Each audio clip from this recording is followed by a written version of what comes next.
सुश्री ममता बनर्जी जी के द्वारा की जाने वाली टिप्पणियों को लेकर के है।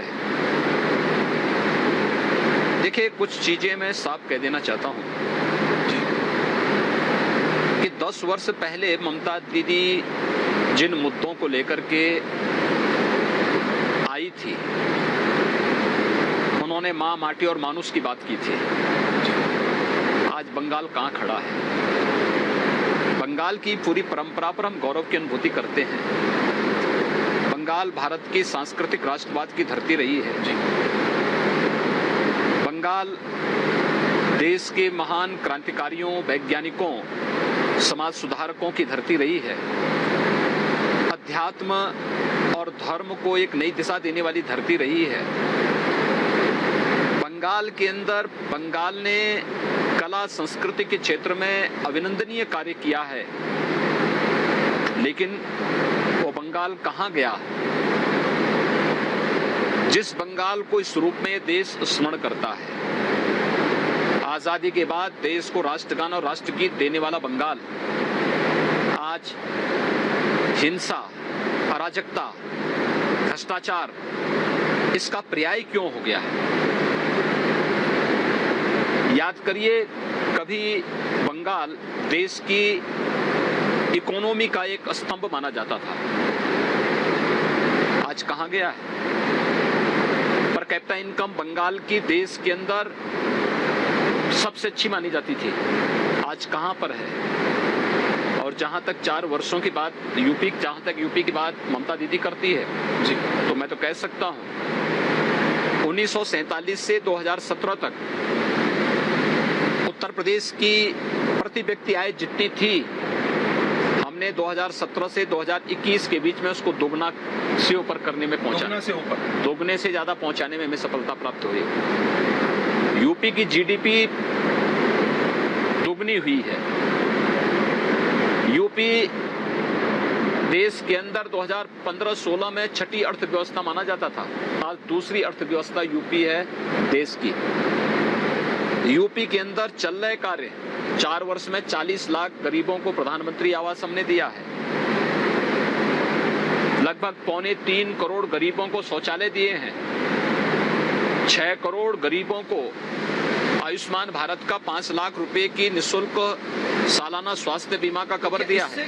घबरा रही है दीदी। और 2 करोड़ 42 लाख किसानों को प्रधानमंत्री किसान सम्मान निधि का लाभ दिया है।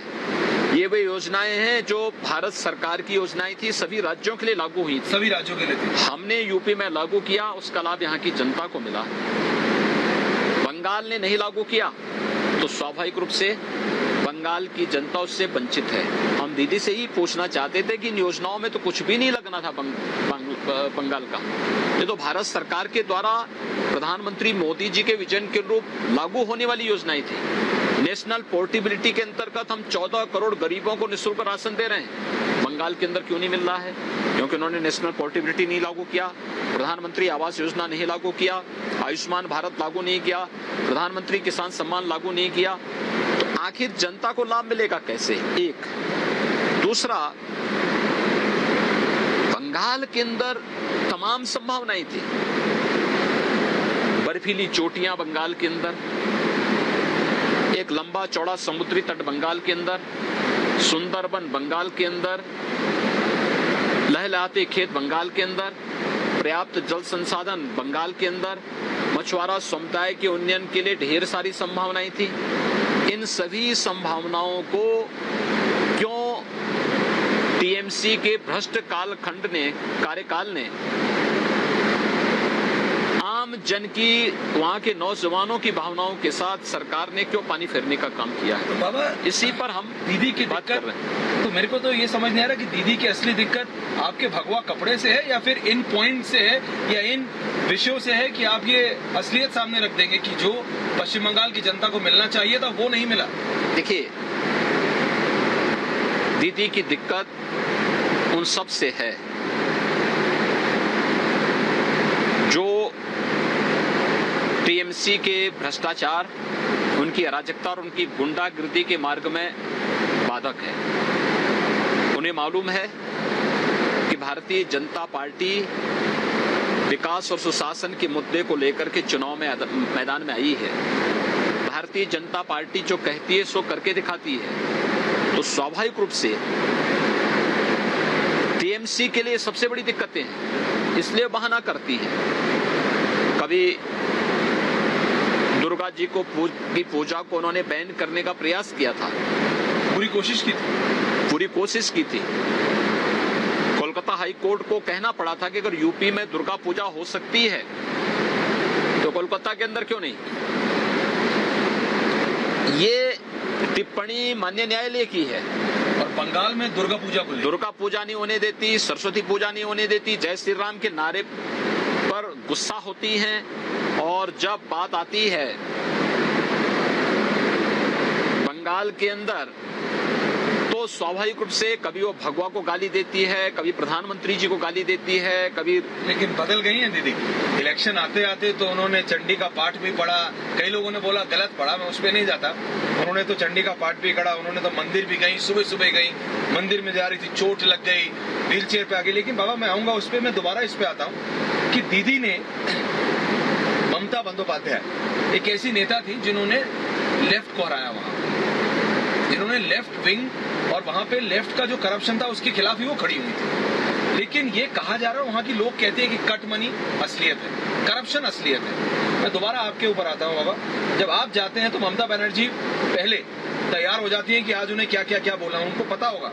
मैं गारंटी से बोलता हूँ उनको पता होगा कि आपकी रैली कहाँ है, आप एक रैली में एक भाषण देंगे, वो उसका काउंटर करेंगे। आपने अभी थोड़े दिन पहले एक कमेंट किया था कि मैं यहाँ पे विकास होना चाहिए, जो आपने कहा स्कीम्स लागू होनी चाहिए, तो उन्होंने कहा बंगाल के लिए कोई स्कीम आई नहीं। मैं वही कह रहा हूँ ना, ये स्कीम जिनकी बात मैंने की है, पीएम आवास योजना, यूपी 40 लाख गरीबों को एक आवास दे देता है जी 4 वर्ष में।